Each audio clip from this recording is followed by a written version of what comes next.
আম্মাকে খবর দিলাম, আম্মা জান খুশি, আম্মা জান খুশি হয়ে গেছেন। আম্মা জান বলছে, তোর ওয়াজ বলে হয় না রে?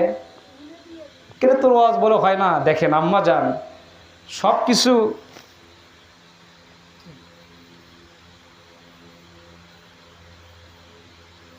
মাশাআল্লাহ, আল্লাহু আকবার, আল্লাহু আকবার, নারে তাকবীর, নারে তাকবীর, আল্লাহু আকবার, আল্লাহু আকবার। এখানে কালিমা পড়েছেন অনেক, দুরূদ শরীফ পড়েছে অনেক, তওবা পড়েছে অনেক, কোরআন খতম হয়েছে 4টি। আল্লাহু আকবার, নারে তাকবীর, আল্লাহু আকবার। এটাই তো চাচ্ছি আমার মায়েরা কোরআন পড়বে, কিন্তু এমন গ্রাম অঞ্চল হয়ে গেছে অ্যান্ড্রয়েড ফোন আইসা সব ক্লিয়ার। কথা বলেন না কেন? যেই গ্রামে 10 বছর আগে 15 বছর আগে যখন আসতাম তখন দেখতাম যে মুরব্বীরা ফজরের নামাজের শেষে কোরআনে কারিমের গুনগুন তেলাওয়াত হইতো। কথা বলেন, তেলাওয়াত হইতো। আর এখন যখন ঢুকতাম তখন দেখি ডিজে গান শুরু হয়ে গেছে। কথা বলেন না কেন?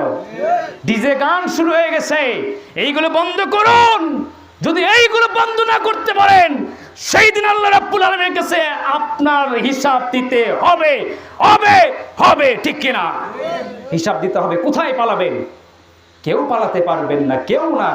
আজকে দেশের মানুষকে গুলি করে হত্যা করে আলেমদেরকে চার্জশিট দেওয়ালের মধ্যে বন্দি করে আপনি মনে করেছেন বাংলার জমিন ছেড়েছি, আমি ছাড় পেয়েছি।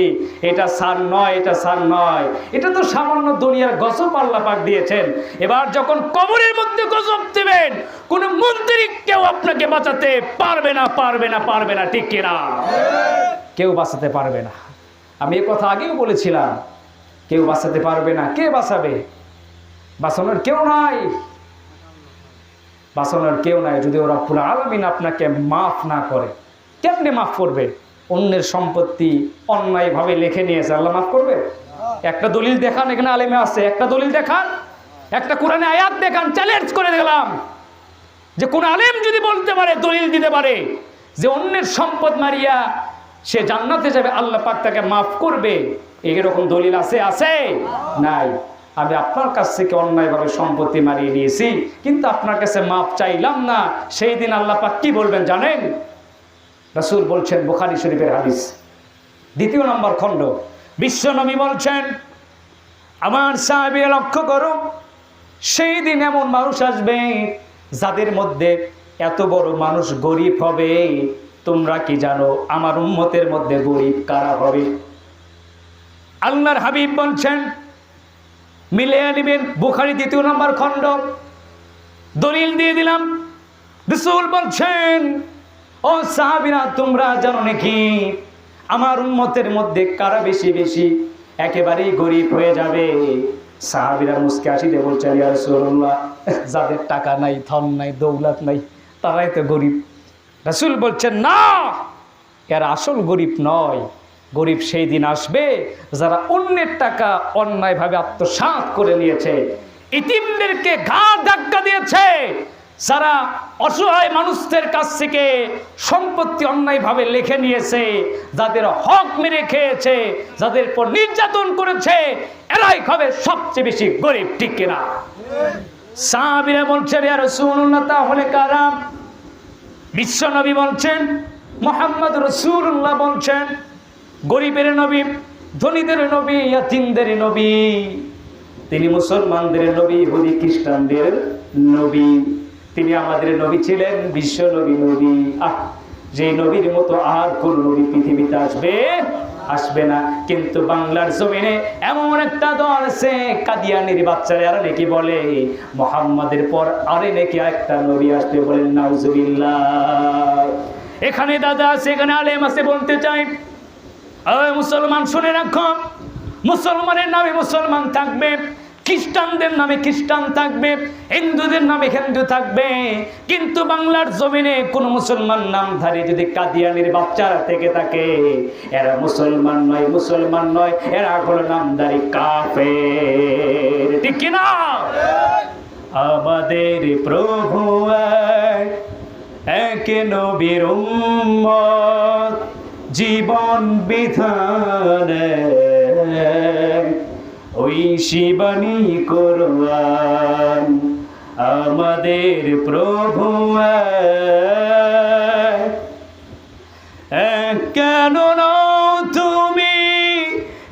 মুসলমান এক হও করিয়া আহ্বান, কেন নাও তুমি এ মুসলমান এক হও করিয়া আহ্বান, একটাই তো জীবন একটাই তো মরণ, একটাই তো চাঁদ একটাই কোরআন, একটাই মক্কা, ঠিক না? আমাদের প্রভু এক। আমাদের প্রভু কয়টা? তিনি কে? তিনি কে? আরো জোরে বলেন, তিনি কে? আল্লাহ। রেকর্ড হয়ে গেল, রেকর্ড হয়ে গেল। আমরা স্বীকারোক্তি দিয়েছি আমাদের রব তিনি কে? আল্লাহ। আমার মুসলমান ভাইয়েরা শুনে রাখুন, চলবে?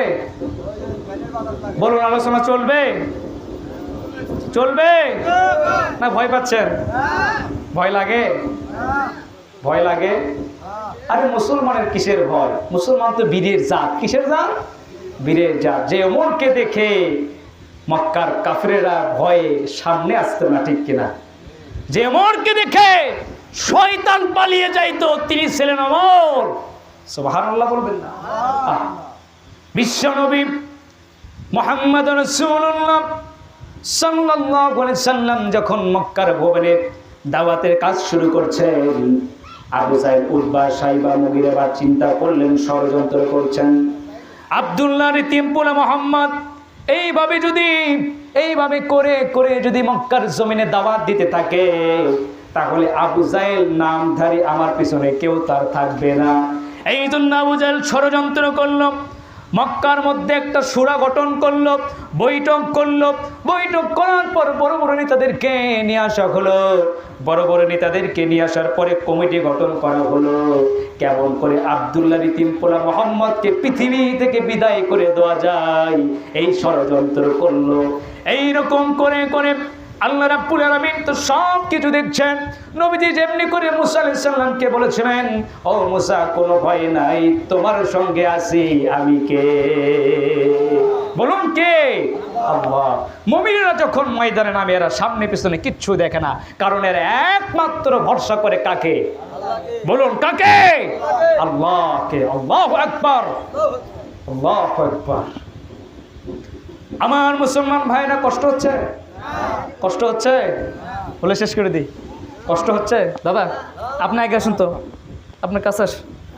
আমার কাছে আসেন, আপনি আসেন। আসি করলেন না, কাছে থাকা লাগবে। দাদা আপনার নাতিনক সাপোর্ট দেবেন।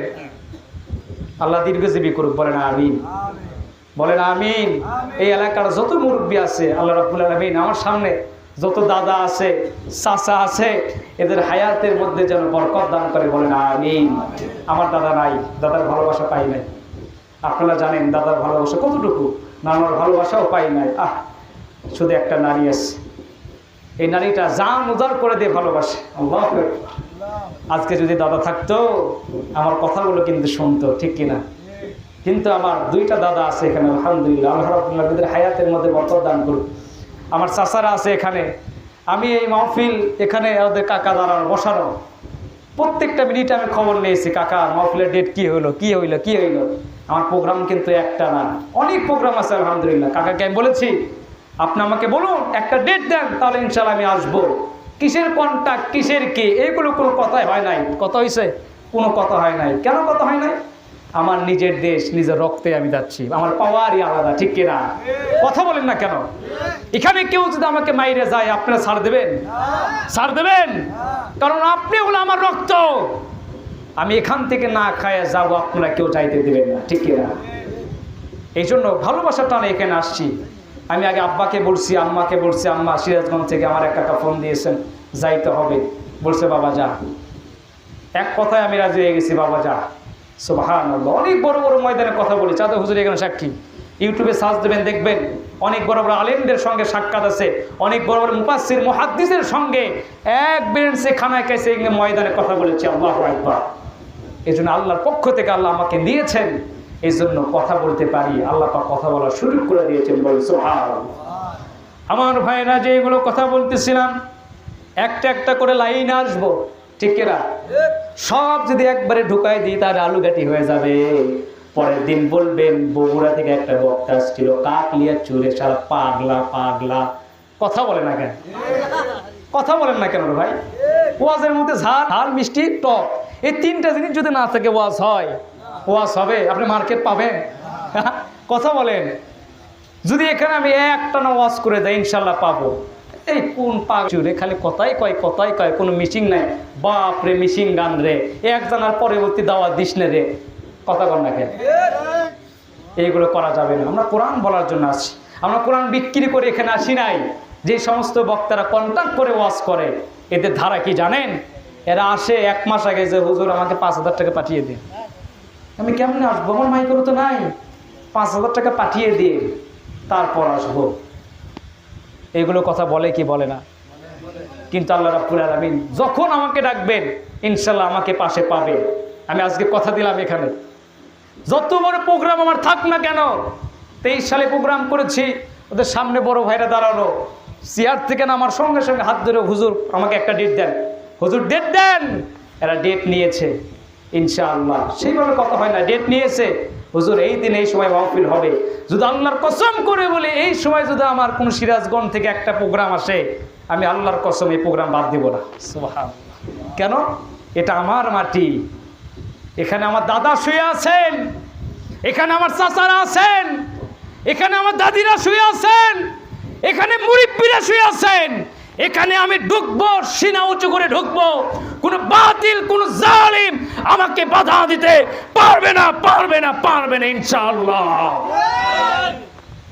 ইনশাআল্লাহ পারবে না। কেন পারবে না? আল্লাহ রাব্বুল আলামিন, একটা কথা আছে না, ভাবিয়া করিও কাজ করিয়া ভাবিও না। ভাবিয়ে চিন্তায় মাঠে নেমেছি। আমার আম্মা জান, আমার আব্বা জান ভয় করে, কবির সাহেব খুব ভয় করে যে বাবা যাচ্ছ সাবধানে কথা কই, ওইলে কথা জান কইও না। আর মুখে চুপ করে থামো তো তুমি, কোরআনের কথা কবি না, মানে কি না? আব্বাক বললাম, শোনেন, আজও মরা লাগবে, 2 মিনিট পরেও কিন্তু মরতে হবে, ঠিক কিনা? হয়তো 22 বেশি না, সামান্য 22 বছর। এই 22 বছরে আল্লাহ রাব্বুল আলামিন যতটা অভিজ্ঞতা দিয়েছেন, আমি বলতে পারি যেখানেই বসাবেন ইনশাআল্লাহ আমি আলোচনা করতে পারবো। এটা আল্লাহ রাব্বুল আলামিন আমাকে দিয়েছেন, আমাকে দিয়েছেন।